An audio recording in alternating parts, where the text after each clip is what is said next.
try this. All right. Hello, everybody. My name's Ed, and I'm an alcoholic. I'm absolutely delighted to be here. I want to thank Ellen for being a wonderful host, and I want to thank the committee for asking me to come here and talk. I have been here since Thursday, and I have been blessed since the moment I walked off the plane. And I don't say that everywhere I go. Rhode Island, you rock.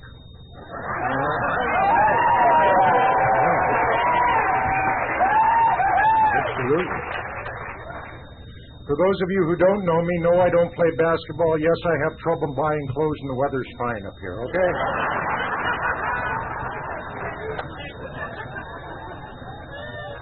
It's always the same two questions from the same size person. First one,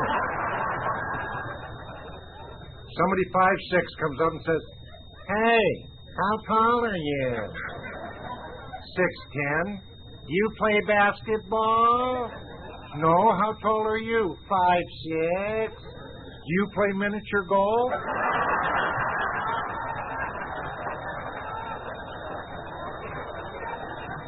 Really seems fair to me. I used to drink and think I had to do that to get attention. I remember one time I was walking through a grocery line and I was feeling particularly ornery. I know that's hard for you to imagine, but this woman behind me, and some people can ask it, and they're really mean about it, kind of rude, and said, "Well, why don't you play basketball?" And I said, I had a drinking and a drug problem from a very early age, and I didn't realize I was this tall till I got sober. You get it, she just went.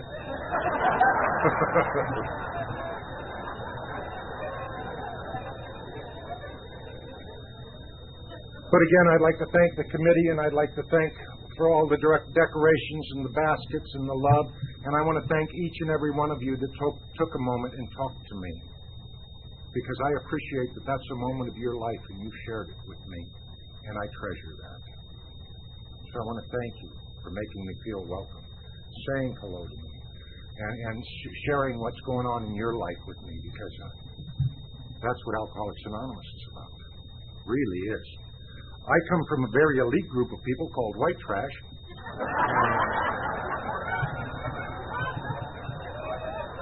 I was out in the lobby reading the High Society book. And I thought, Lord, Lord, Lord, if Baba could see me now,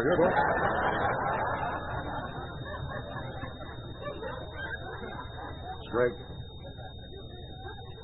This area has touched me a lot, too, this hotel. And in my growing up, John Kennedy was very important to me, because it seemed like he was the only one who cared about me, youngest of 7 children in Davenport, Iowa, that didn't have clothes to wear, and people made fun of because he was dirty and beat him up till he outgrew him. And for some reason, I knew he cared about me. And the day he died, I died.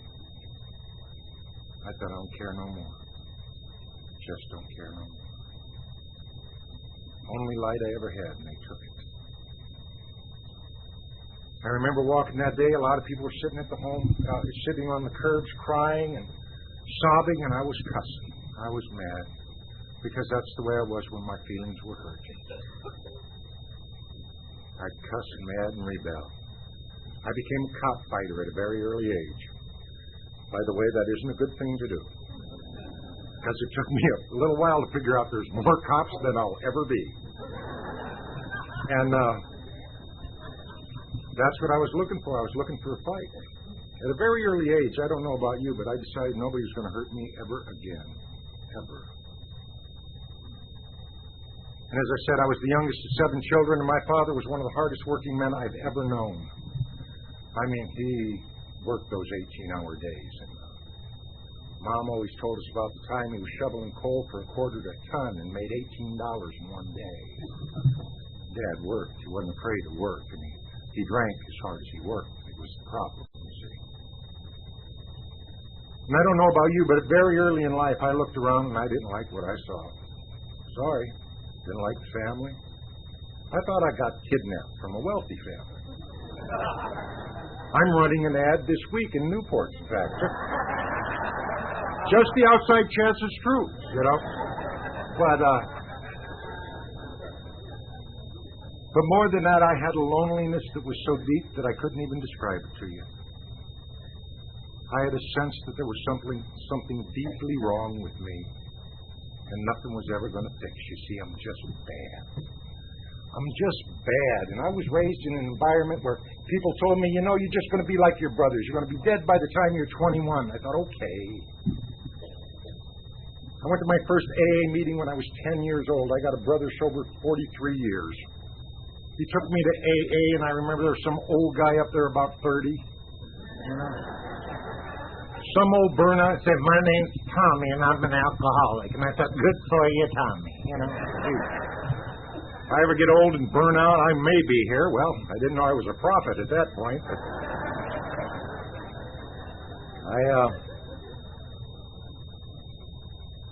But they were always nice to me in A&A. Always nice. They really were. They almost like were always nice, and I couldn't figure them out, you see, because if you're nice to me, you want something, right? Now what we're taught? They're nice, watch them. If they're nice, they're out to get you. Especially those folks that are educated. They'll take you for everything you got. I started drinking at a very early age. I don't know how early. I just know this. That I was real grateful I found it. Because I don't know about you, but it made the world not matter so much. It stopped the war inside my gut, and I could go out there and I could pretend like I was something I was not. And I liked that. God, I liked that. I didn't know it was going to cost me my life nearly, but that's the tab you pay when alcohol does that for you. But I paid it willingly. My old friend Clint talks about a story about a guy goes in and takes his first drink, and a guy or gal, whatever you'd like, and takes his first drink, and the guy says, yeah, you know, that'll be 50 cents for that shot of whiskey. And he said, pays the man without question. A few years later, they go in and he orders a draft and a shot, and he said, that'll be $3.50 and a little bit of your self-respect. And we pay the man without question. And one day we go in and we ordered that drink and said, if you take this one, it's going to cost you everything you've ever loved. And we pay the man without question. I am an Alcoholics Anonymous because I drank too much. Couldn't stop. And that's why I'm still here. I don't know about you, but when I took that alcohol, something happened in me that doesn't happen in a lot of people. And it made me feel complete, even if it was temporary. And sometimes I'd drink and I'd overshoot that mark. But sometimes, every once in a great while, I'd hit that space and I'd be there. Can't hear you. What'd you say? Thank you. Would you please keep that up? Because I talk low every now and then. I have to start all over because I've lost my place. Now, my name's Ed.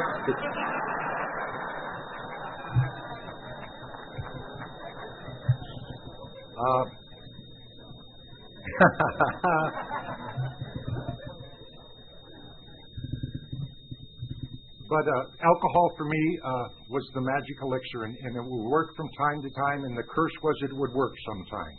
I would forget, I don't know about you, all the times it didn't work after a while. I just looked for the times it did, and near the end it hadn't worked in years, but I remembered when it did. And it was my God, and it restored me to sanity. It gave me the gumption to be whatever I needed to be. And you see, when you're big and tough, or when you're a big guy, they think you're a tough guy. And especially when you're 6'6", or 6'3", 6'4", when you're 13 years old, you look 20. And people expect you to act 20. And they say, what's wrong with you? Why are you acting like a kid? Duh. But see, I was the duh. I didn't figure that out till I got sober. I always thought, what's wrong with me? I remember I got booted out of school at the age of 13. The teachers had an opinion, and that was right around 1963. They had an opinion that I had an attitude problem. I had an opinion they had an attitude problem. They won. And I started running around with guys, and I really appreciated it. They taught me a trade, burglary, and Well, no, it's really good. There's no overhead. And, everything's 100% profit, so it kind of worked out pretty well. Till I got so doggone big. Then I said, that's him right there. And I thought, see, I can't win at all. Finally learned a trade, and God takes it away from me.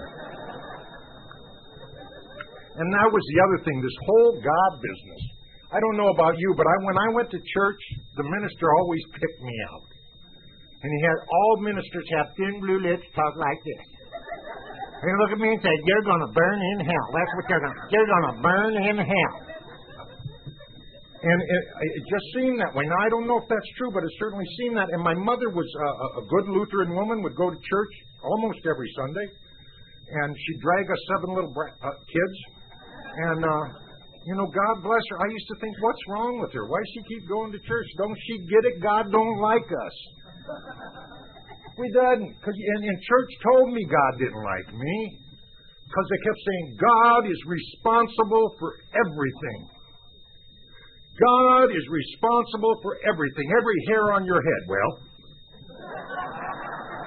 God is responsible for everything. So at night, when I'd wake up in the middle of the night and I'd turn on that kitchen light and 1 million cockroaches would run everywhere and they'd scrunch under my feet as I go to try to get a glass of water and shake all the roaches out, I'd think, God is responsible for everything.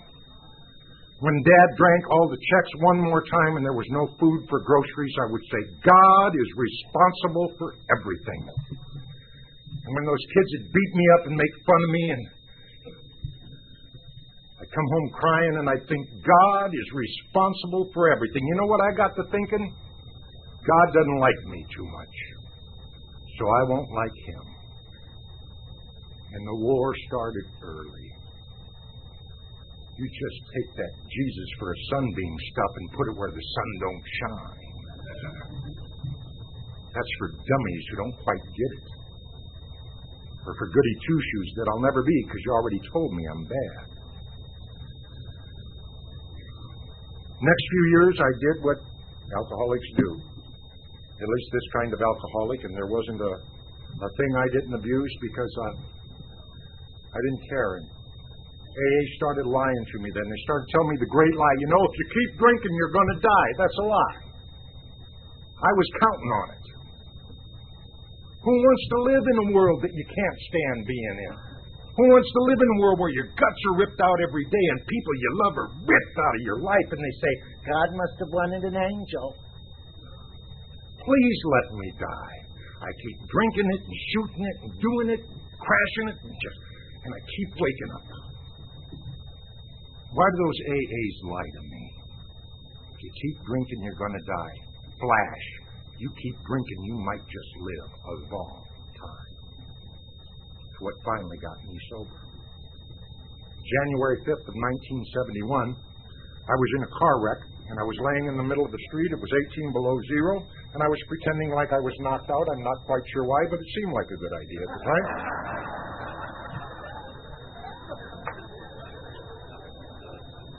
And the police came, and it was like 2 o'clock in the morning, something like that. And I remember the police came, and I was pretending like I was knocked out, had my eyes closed, laying there. And I could hear the police saying, that's Ed, don't touch him. He's the scum of the earth, the car's probably hot. Let the SOB freeze. And you know what was amazing? I agreed. Let me freeze, would you? Oddly enough, that's my sobriety date. Something happened there that I don't have the words to describe, but I know this, that I knew I could no longer drink or anything else in my particular case, anything mood-altering, or it'd kill me, or it'd drive me insane for a long, long time. And I went back to A&A, and I walked in the room, and I got cocky right away. I was sober about 6 months, and I had my own key to the club, Had my feet up on the table, and old guy named Logan, God bless him, he just passed away with 55 years sobriety. Logan walked in and said, you think you got all the answers, don't you, kid? And I said, nope, but I was thinking, yep, pretty much got this wrapped up. And he said, I'll tell you something. I was young once, but you've never been old. I was young once, but you've never been old. It is the first time in my life that I ever entertained the possibility somebody had felt the way I feel. Maybe all this mess isn't original unto me. And it gave me a little hope. Then they started talking about that G word. And every once in a while, a crazy person would say the J word. The G word's bad enough. You bring up the J word, we need to fight. And I was a little annoyed at that, but then, they give me the keys to the kingdom, one of the keys to the kingdom. They said, God, as you understand. I said, okay, I can do that. Because I'll tell you what, the God that I understand is going to be kind and loving and forgiving. How's that? Guess I showed them dummies. And I started going to meetings. And they said you had to be honest, and I thought, okay, I'll cut down on stealing, just do enough to make ends meet, They said, no, you got to stop. And then they started saying that other J word, J-O-B. Some about being self-supporting through your own contribution. I thought, well, that's really a drag, And I don't know where I got it. Honest to God, I don't know where I got that this world owed me something. But I had it. And it was inbred in me, and it took everything and every bit of these steps in my belief in God to eliminate that. I was one of those people that said, justice, my God, I want justice. And then one day I thought of all I'd done, and I realized that was the last thing I wanted. So my cry changed to mercy. I need mercy, Funny how things change when you stay around here. And if you're new tonight, and I've met a couple people here where this is your first convention, and God bless you, I'm so glad you're here. I'm going to tell you what you're going to see. I'm going to tell you what you're going to see. You're going to see lives change forever. That's why I love to do this. Whenever I'm asked to come talk, it's an honor and a privilege, but the one thing I know and the one thing I told Ellen right when I got off the plane is can't wait to see the lives change. Because you see, that's the way this works. It isn't about you and me, it's about you and me and God, if you read that book. Otherwise, it's about, what do you think? Oh, I don't know, what do you think?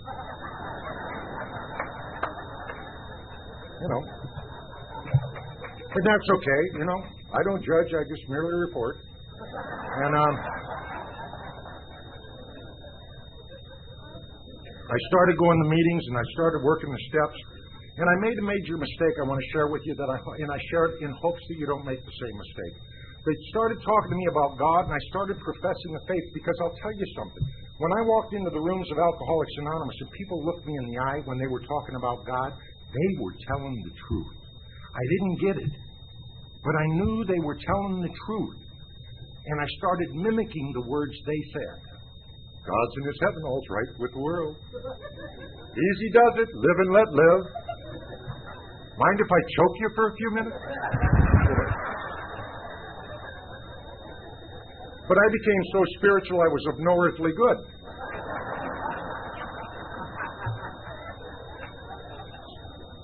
And Billy's talk last night touched me. And because of an experience I had one night, I just celebrated a year sober. And I was back in town. They had me around the country talking on alcoholism and drug abuse long before it was fashionable. And I was in town, and he said, boy, I want you to come to dinner. And I thought, uh-oh, anytime he called me to dinner, I'm in trouble, But you taught me here, we go into old situations with new attitudes and new beliefs. So I suited up and I showed up. And I sat there that night, and we got about halfway through dinner, and Dad said, boy, and I thought, here we go. I said, yeah, Pop. And he said, just want to tell you how proud I am of you. If you had ever told me I wanted that old fool's approval, I would have said you're crazy. It doesn't mean anything to me. Absolutely nothing. And I think I busted every button on my shirt that night. It was one of the best nights in my life ever. And I went to an AA meeting, and I came home. I went to my sister-in-law's after the meeting, and I got a call from my mother, who was crying and hysterical, and said, Ed, come home. I don't know what happened, but Dad went across the street to get him a quart of beer and me a bottle of pop, and they're carrying bodies out. And I was thinking, oh, well, I'm right with God now. Nothing bad can happen. So I'm driving across there at Grosstown, and it's an ice storm, which you have plenty of up here, I'm sure, and it was just solid ice. And I got over there to the tavern I used to drink in right across from the house, and I walked in, and there were police everywhere. And, you know, the police in there, it was odd how they shaped up in that year I was sober, you know. Really had. In fact, I was working through the courts at that time to help other people through the court system. And they said, Ed, what are you doing here? And I said, I'm here because my dad was in here. And he said, oh, my God, Ed. He said, all I can tell you, somebody came in and opened fire. And I looked down the bar and saw a pool of blood with my father's glasses crushed up in it. And I thought, okay. He said, all of them have been taken up to the hospital. You can go up there and try to identify the body or see if he's there. So I went up there, and there was an officer up there who hadn't forgotten me. And he said, what are you doing here? And I said, my father was in the shower. He said, he ain't up here. I've identified all the bodies. Now you get out of here before we bust your behind. And a miracle happened. I looked at him and said, okay. Year before, he would have been wearing his teeth. And I said, okay. And I turned and I walked away. And I went home and I called the one person I never thought I'd call in my life, and that was the guy from the narc division for the last 5 years that had tried to put me away. Well, you see, I knew he was tailing me all that year and knew I was sober. I mean, everybody was following me. The police thought I was doing a big deal, and my buddies thought I was a narc, so everybody was watching me, you know. And I called Bob up, and I said, Bob, my dad was in that tavern. And he said, oh, my God, Ed, hold on. And he said, all we can come up with is he's been shot and he's been taken as a hostage or he wandered outside. We need to form a search party. And we walked the streets all night. And as God's grace would have it, the only thing I could remember was the Serenity Prayer, and I could only remember it one word at a time. And it's the prayer you need when you're looking under garbage cans for your father and under porches. You keep falling down and you can't stand up, and you're hoping against hope you don't find him, yet you're hoping against hope you do. 8 o'clock the next morning, that officer come up at the hospital, called me up and said, well, Ed, anybody could have made a mistake. You want to come up and identify your father? And I said, okay. And I went up there and I saw my father with that bullet hole in his face, and I got cold inside.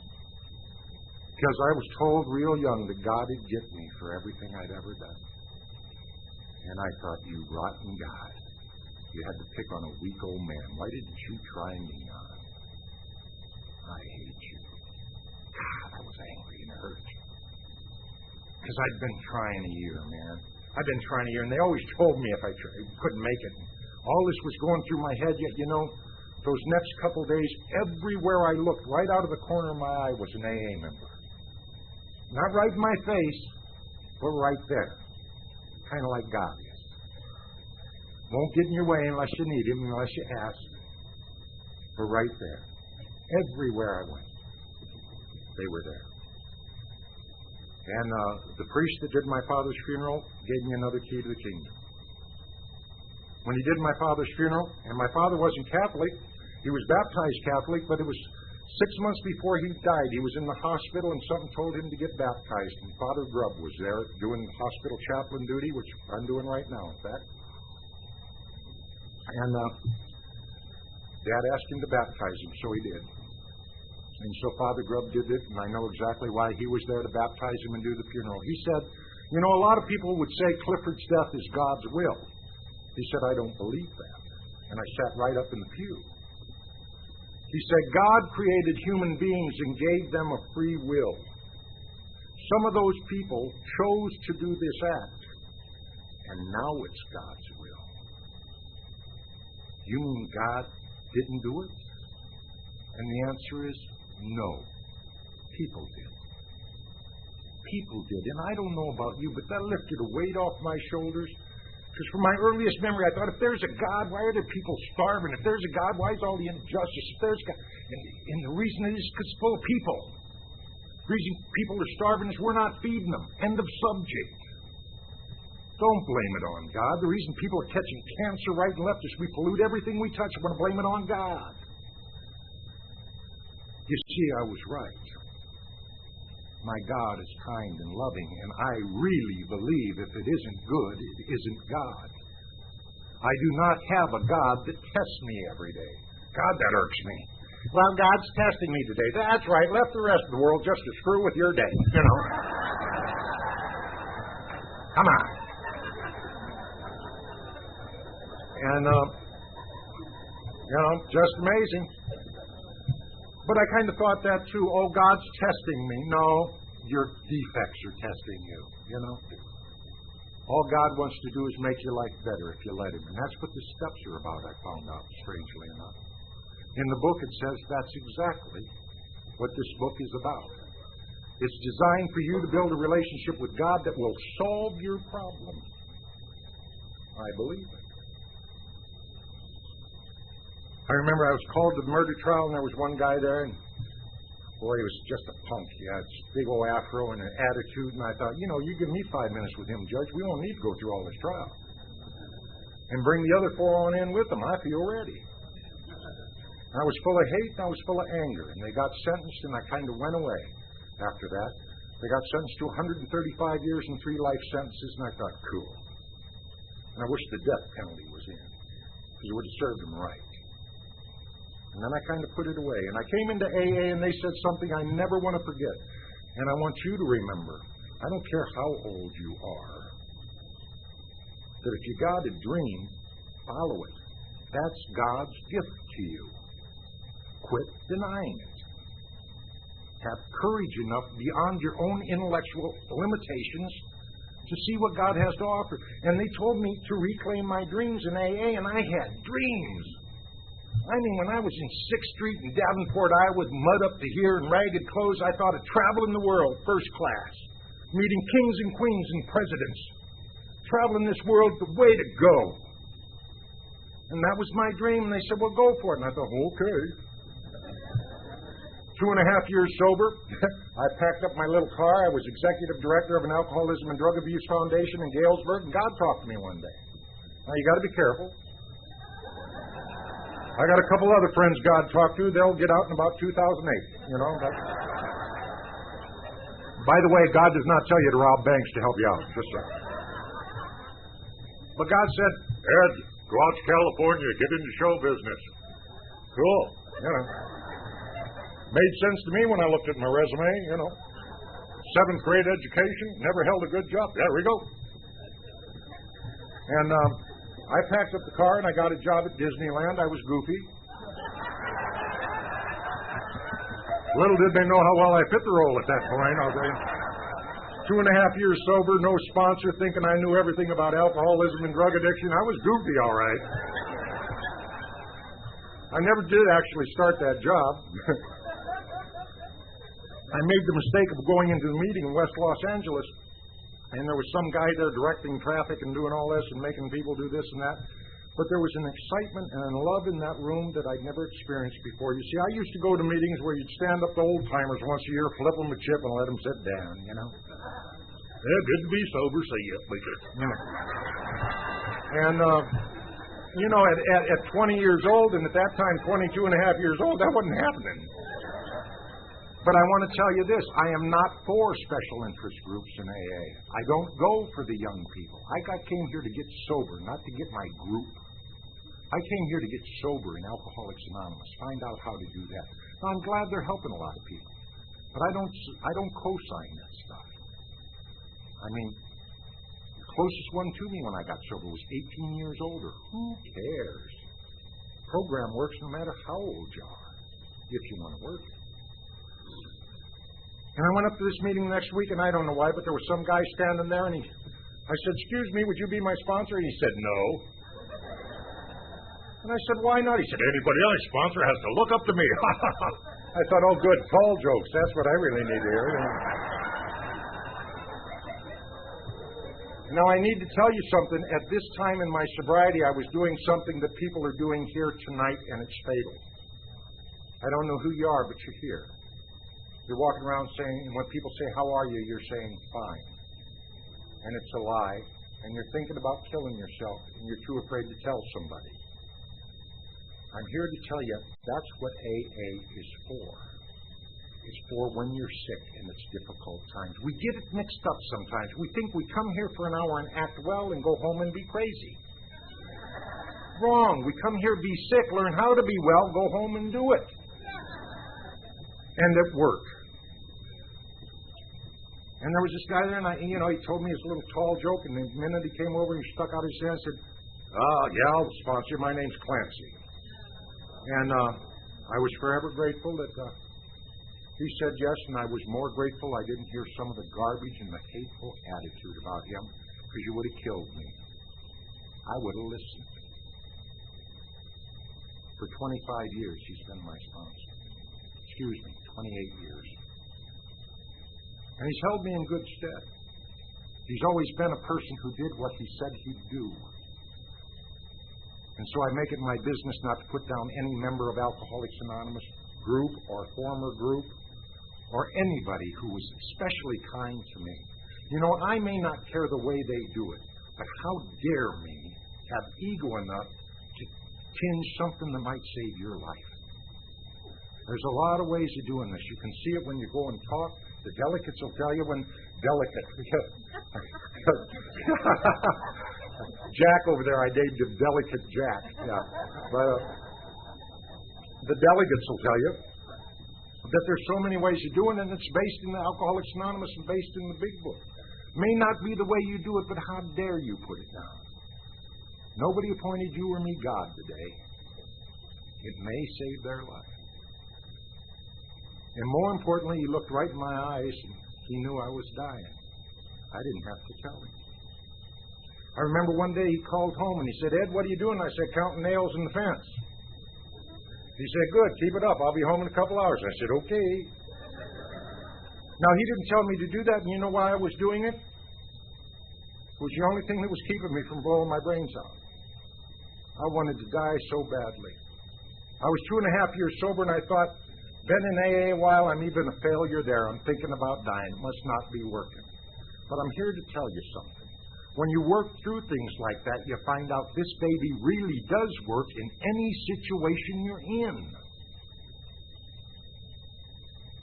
And he made me take another inventory, and I remember writing that inventory. It took me 4 days and 4 nights. He even told the truth, And he had a goat at that time named Alfred. And I just finished writing the inventory, went into the house to have a cup of coffee with his wife, Charlotte.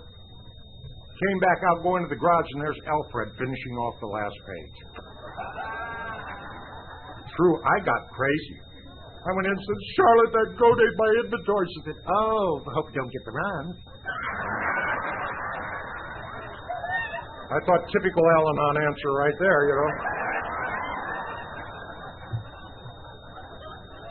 Clancy got home the next day and said, Clancy, that goat ate my inventory. I said, bet she found that hard to swallow.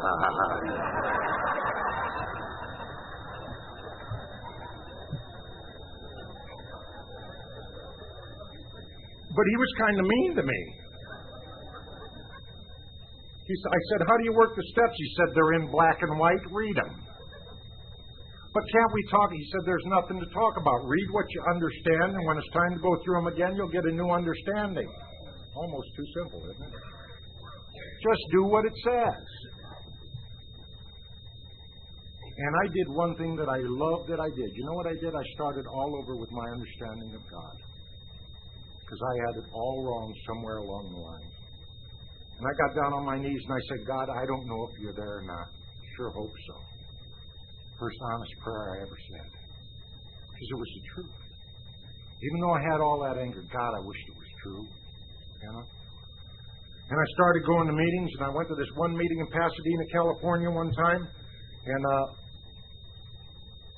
had this new relationship with God that I was working on. I thought, ooh, Pasadena, wealthy area. I may hook up with a job. I was living on Venice Beach long before it was fashionable, and kind of broke, and I thought, well, maybe God will give me... And I caught myself, and I went in, and I said the very same prayer I got down on my knees and said in my room upstairs, and that's, Father, forgive me. And save me from all my nonsense. Let me just go share the miracle of Alcoholics Anonymous that you performed in my life. And I don't want anything from this deal. Not anything. And I went and talked, and the guy come up to me afterwards and said, "This makes no sense to me. Well, I want to offer you a job." I said, "Makes perfect sense to me." He said, "Have you ever been in Taiwan?" I said, "No." He said, "Have you ever been in show business management?" I said, "No." He said, "Meet in my office Monday morning." Monday morning I walked in, I met with the producer who'd been with NBC for 25 years, and he talked to me for about 4 hours and told me about this job, and he said, "What do you think about it?" And I said, "Scares the hell out of me." He said, "Congratulations, you got the job." And he saw the look on my face. He said, "You see, you're the first one that's been honest with me." Now, I talked on Saturday. On Monday, I went in and had the interview. On Thursday, I was lifting out of L.A. on China Airlines going to Taipei, Taiwan. I was the new assistant director of America on Ice. I had a cast of 62. I was flying over to negotiate the contracts, build the sets and the costumes, fly back and forth to Hong Kong, and get everybody over there. How was your week?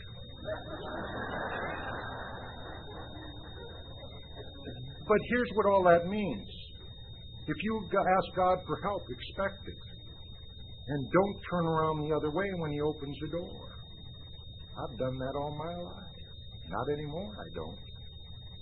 He opened that door and I walked through. I didn't even think, "Ed, you have a 7th grade education. You have never done this before. You're just totally unqualified." I just kept walking. And was honest and told him the truth. And I went over there and I got off that plane in Taipei, Taiwan, and everybody's this tall. And they're looking at me and I'm looking at them, and I know it's just a matter of time before they break out that rope and tie me down.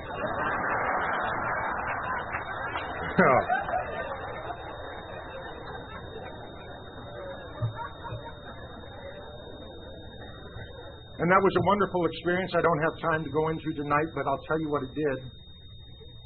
God put me in that position to show me I had talents and gifts that people had always... how many in here by a raise of hands said, "Oh, you've got so much potential"? Can I see the hands? "Oh, you're so attractive. Oh, you can do anything you want." Sound familiar? They're right, you're wrong. They have always been right, and you are wrong. It's your self-worth that's the problem. Anybody that's sitting in this room tonight, I can tell you, is gifted beyond their belief. Anybody that's sitting in here is. You just got to start believing. And that's what I started doing. He put me in positions to show me things I did, negotiating contracts, flying back and forth, working through the black market. Well, that was kind of familiar. I kind of knew how to do that. Get the money out of Taipei. And I was over there, and a guy walked up to me one day. He said, "You'd be an excellent manager for the Harlem Globetrotters." And I went, yeah. And I got home to L.A., and a few months later, the Harlem Globetrotters called me up and said, "We've heard wonderful things about you. Can you come and talk to us?" And I said, "Certainly." Because when God opens the door, I walk through now. Hope you do too. Maybe you reopen the ones you just shut.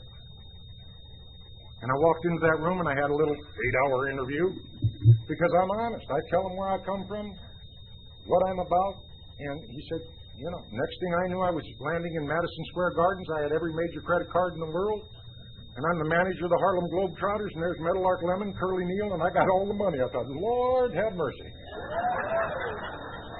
I don't know that it gets better than this, but it does. But it does.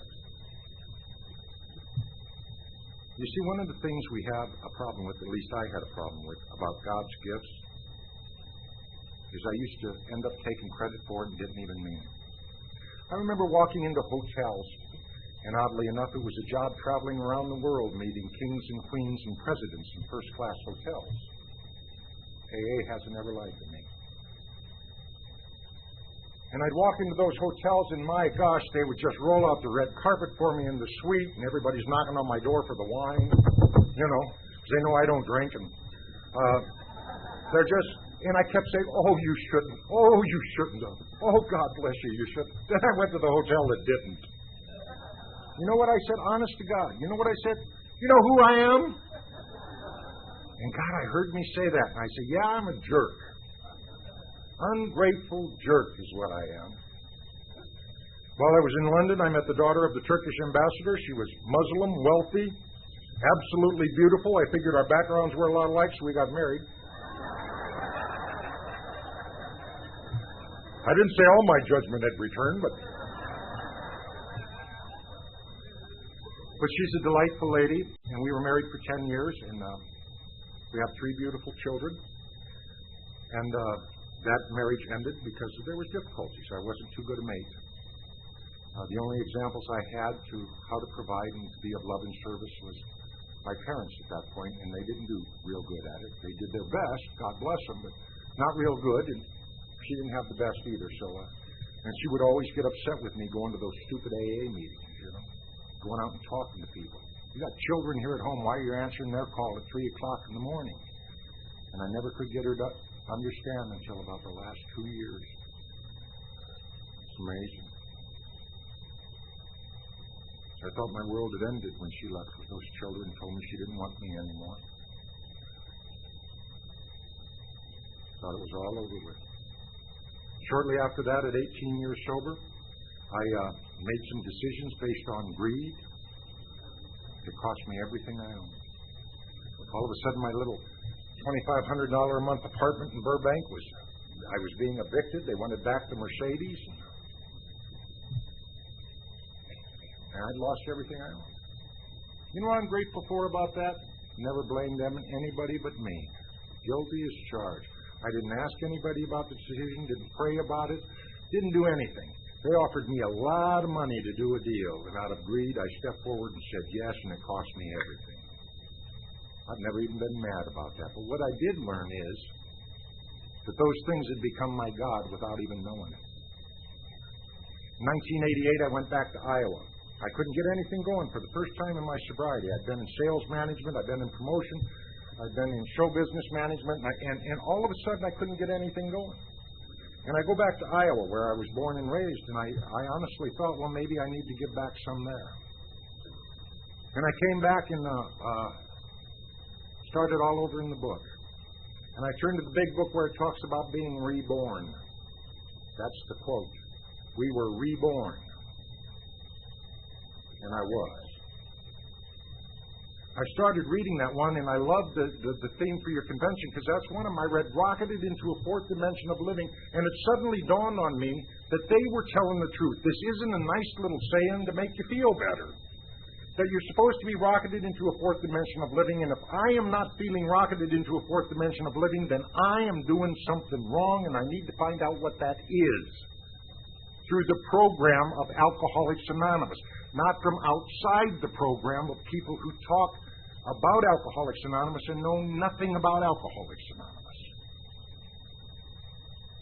And so I got to start all over again in 1988. I didn't drink, I didn't use, but I started all over again. And for the first couple of years, I opened a home there for recovering addicts. It was not a treatment center, it was just a place. I came back to the Midwest, and the economy was bad at that time. There were beautiful houses all boarded up, and I thought, there's people living on the streets. Why are their houses boarded up? And I had made myself a covenant that I would not criticize anything I wasn't doing my part to correct. My conversation was limited, but at least I wasn't a hypocrite anymore. And so we opened this place, and I did that for 2 years, and it's the first thing in my life I've ever done selfless ever. And I did that for a couple of years, and then I started going back and went back to work and started to catch up on things and try to reconstruct or do something to get my life going again in the other arenas. And I remember I quit smoking. I thought, well, maybe I need just need to quit smoking. So I quit smoking, and I went to the doctor, and the doctor said, I want you to start exercising, get the right shoes, stretch. I did all that, went out and broke my leg.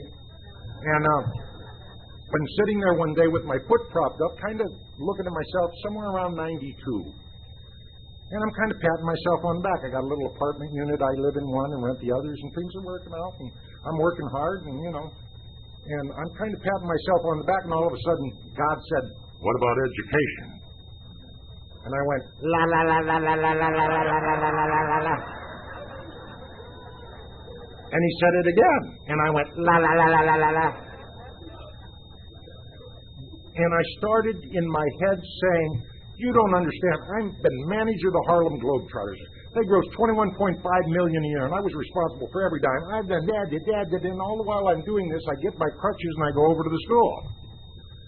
And I hobbled into the school there, and I said, I'd like to go to school. And they said, How many credits do you have? And I said, I have bad credits. Why? What's the deal with that? And they did just what you did. They laughed, but I shared with them a gift that I treasure. I looked at them and said, you don't understand. I don't know anything about going to school. I don't know if I'm smart enough to pass a class, but I want to try. Would you help me? And they said, sure. And I started going back to school. And I was sitting with 16 and 17-year-old kids that were helping me. And then I'd help them on some things too. And they loved me.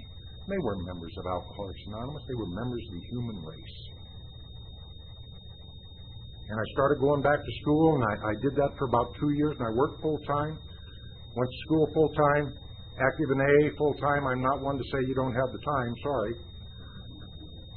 You give me that excuse, you're in the wrong building. Because I'll tell you something, if you choose to do those things, God will make time for you. Always will. And I went to a spiritual retreat about 7 years ago. And it was a Christian retreat, and I had no less than a spiritual awakening. It was on a Saturday evening, much like tonight. And all of a sudden, I was in the presence of a power much greater than I ever dreamed. And I was at once in awe and at once ashamed that I had limited God's power so much. So I cried both ways. And God said, you know, Ed, I need your help. And I said, you got it. And I went into ministry that weekend. Never looked back. I said, what do you got to do to be a minister? They said, you got to go to 7 years of school. I said, okay, where do I go? And I went up and signed up. Within a month, I had a church. And you can't imagine the feeling I had when people would bring their babies to me and say, would you baptize my baby? What a great pleasure. And give people communion. I had one time after that awakening, I thought, God, are you sure this is Ed? You remember me? I don't want to rock the boat, but you see, it was too serious to me. I knew that if I did this, I had to make a commitment to life like I'd never made. I had to raise my living to a standard that I'd never lived before and didn't think it was possible. But I'm willing to do it only if I know. I said, I know I'm not supposed to say selfish prayers, but can you give me an idea that you want me to do this? It's too important. And I opened to a place in that other book that I'd never read before, and that was most of it. But I opened to that book, and it was Timothy, and it said something like this. That who better can God show His grace and mercy through than someone who is one of the worst?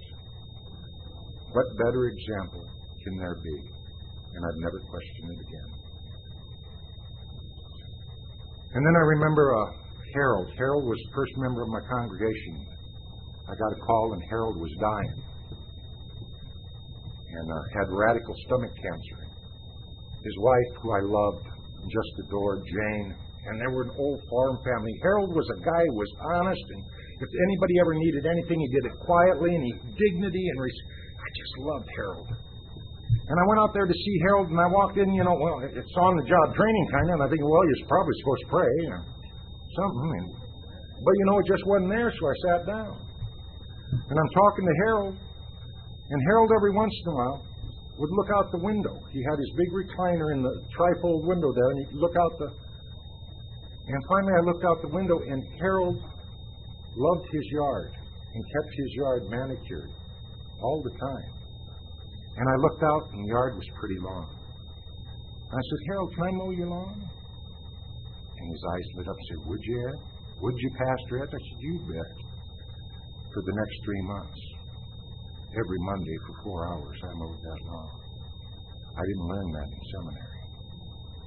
I learned that right here. You see, it isn't so much what you say, it's what you do. And your presence being there. The presence of somebody who loves somebody and willing to be of service. That's what Alcoholics Anonymous is. That's why all the religions don't get what we got here. Because it's about love and service. I remember I walked in one day, I finished the yard, and I said, Harold, you feel like praying? He said, yeah, Pastor Ed, I sure do. So, man, we said a good prayer. And I ended it with, God bless you, Harold. And Harold said, no, Ed, God bless you. because Harold always gave. And I went home and they called me 2 hours later and Harold had died. I wouldn't trade that experience for any of these houses down the street. Not one. And I've always remained active in Alcoholics Anonymous, and I will. And I'm going to tell you something. Every once in a while I get a call from somebody who says, you know, Jesus, I'm a sunbeam for Jesus now. And that's good. And my sponsor said to call you because I don't want to go to meetings anymore. And he said, I should talk to you. And I said, well, I'll be happy to talk to you. He said, where can we meet? I said, what meeting you want to meet at? You know, it's important that you go to meetings. I'm going to tell you something else kind of dawned on me tonight. We always say the newcomer is the most important person in the room, and that's true. But where we're losing them is at the other end. There are thousands of old-timers that no longer come around because they aren't appreciated. What they say is old cliche. What they say is this, what they say. What they did is clear a path for you. And there is people in front of me. I am not their equal. There's a degree of humility that I need to maintain sobriety. And I have a lot of heroes in Alcoholics Anonymous. And if they drank tomorrow, they wouldn't remove their hero status one bit because of what they've done for me. Not what they did lately. There isn't anybody in here that's guaranteed not to drink. But everybody in here is guaranteed that we don't have to if we do this deal to the best of our ability.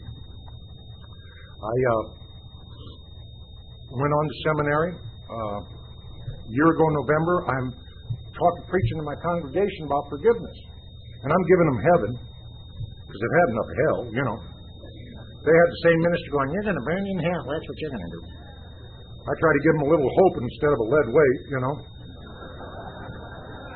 And I'm talking about forgiveness, and I'm really going. And all of a sudden, I realized I had never forgiven the men that had killed my father. And I stopped right in the middle of the sermon. I said, I'm sorry. And I've got a nice church, 1,200 members now.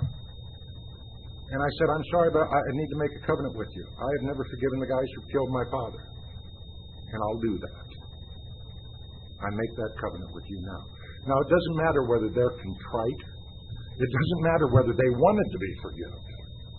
I understood that I needed to forgive them. And as God would have it, 2.5 weeks later, one of the guy's sentences was overturned. Happened to be the one I stared at in that courtroom that day. And said, give me 5 minutes with you.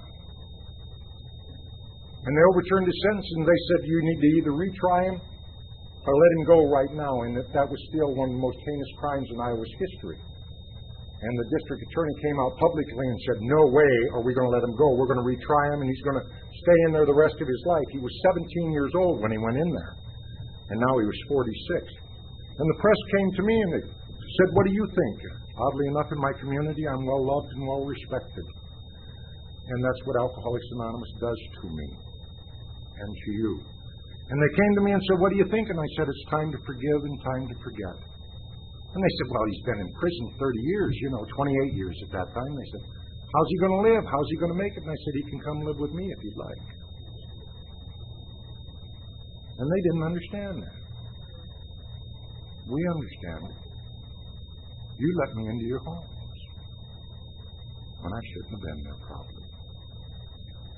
You trusted me and you loved me, and you let me visit with your kids and your family, and trusted me with all your stuff in the house. Who am I not to forgive? Who on earth am I not to forgive all I've been forgiven?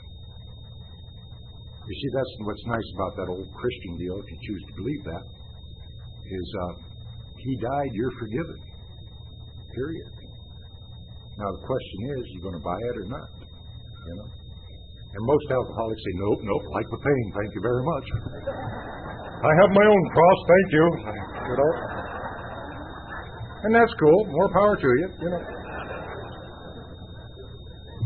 And the press picked that up, and I was in my shower one day, washing my hair, pretending like it was a big deal,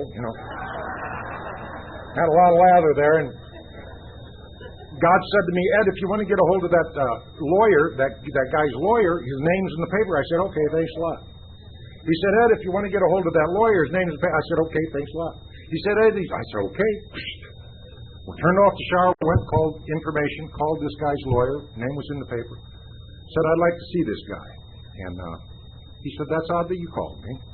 I'm on the way to see him right now. He requested I come up and he'd like to see you. And what should have took months, I was banned from all prisons in Iowa because of these guys living there and because they were worried of what I would do and what they would do even all these years later. I thought, well, this is going to take months. Within 2 weeks, I'm walking down the prison halls. In that state prison where my maximum security, where my brother spent so much time. The one that came to AA 6 months after I did. And at 36 years old, we buried him. And I swore I'd never set foot in that prison again. And I'm walking down that prison and I'm saying a prayer. That God, that my face be a reflection of His love and His grace. And I walk in there, my friend Sherman, wasn't my friend then, but soon became. He looked at me, was a bit taken back because he didn't know how big I was. And I stuck out my hand to him and I said, Sherman, my name's Reverend Ed Mutin. And I'm here to tell you that I love you and God loves you. And I forgive you. If there's anything in my life that can make your life better, let me give it to you. Let's make it right. Let me give it to you. And he saw in my eyes what I saw in those old-timers' eyes when I came to AA. He didn't quite get it, but he knew I was telling him the truth. And there's a great old hymn talking about melting those hearts of stone. And I saw a lifer melt right in front of me. And we talked for 2.5 hours. Lawyer about fainted. He didn't know what to do. He really didn't know what to do when I asked if we could pray together at the end. You know, there's a lot of talk about quitting prayer in AA meetings, and it's called the 11th step. You might want to look at that. And for the few who object, you might learn to have a little patience. You know, we accept you being a jerk. You accept our stupid little prayer, okay?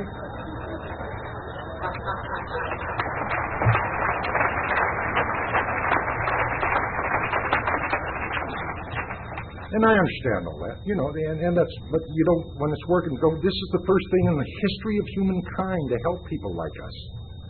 Quit fixing it, please. Quit fixing it. Go back to the manual and the conference approved stuff. You might stay so. You might even be happy, joyous, and free. Just might. Well, we prayed and I left, and I fell in love with Sherman that day. Don't know why. When we went to leave, he said, Reverend Mutin, would you do me a favor? I said, sure. What's that? And a little nun rode up with me who'd been praying for Sherman for 28 years. Said, would you take care of Sister Jean? Right before that, he said, can I talk to you privately, one-on-one? And I said, yeah.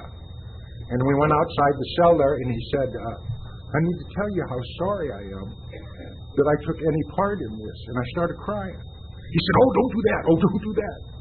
And I said, Sherman, my greatest prayer is someday you can do this and heal. I said, don't bother me at all. But you don't cry in prison, right?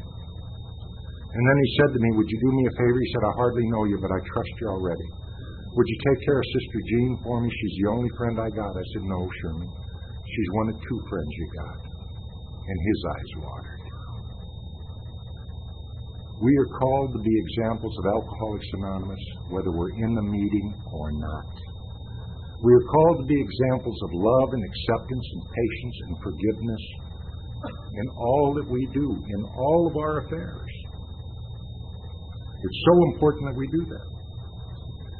I went home and the county attorney came out and said they're going to retry Sherman. Well, in the state of Iowa, if you're with somebody carrying a gun and they commit a murder, you serve life. Period. That's all there is.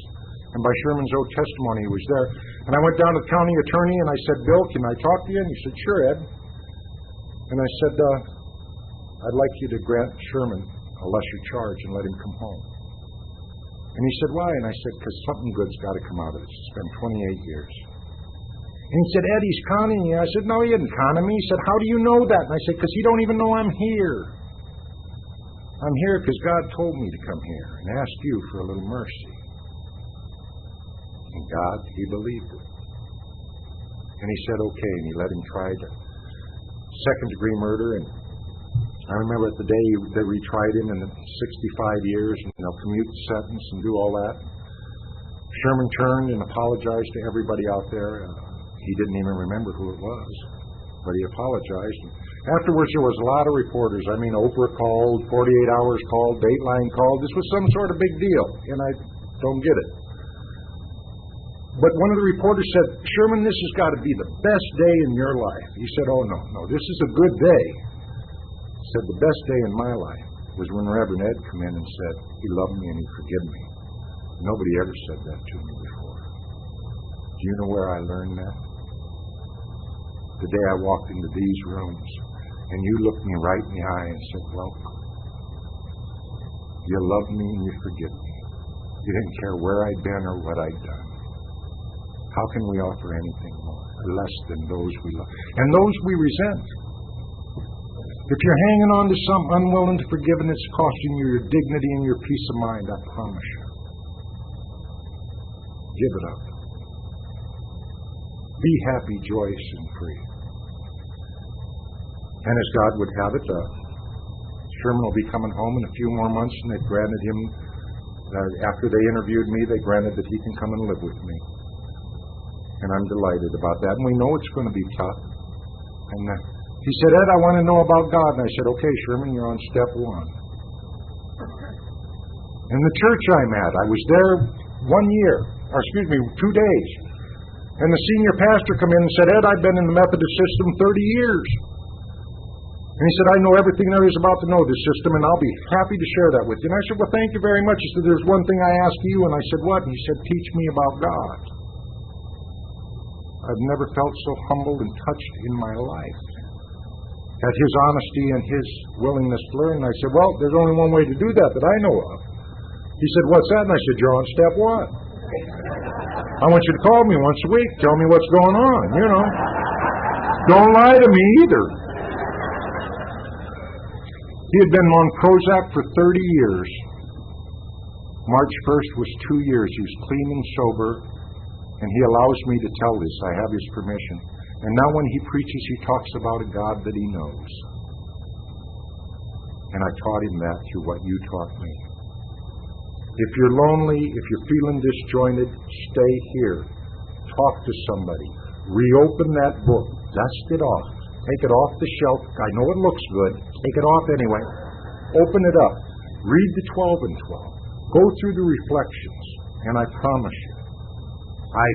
you with all that I know and that I am, that the best years are yet ahead. Tonight, before I came in here, I asked for the registration. I got half of them last night, and I got the other 400 and some tonight.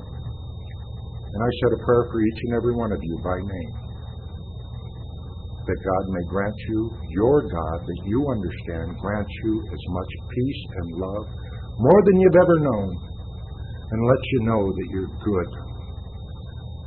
And let you know that the reason you feel bad is because you're good. You see, if you didn't feel bad, you'd be no good. You got to feel bad to get better. And I ask that he granted you that peace and that love he's granted me, because I know this. There's no place else on earth I'd rather be than right here with you tonight, and there's nobody else I'd rather be than Ed. And that's because of the grace and love you showed me. I thank you from the bottom of my heart, and I thank you for letting me talk.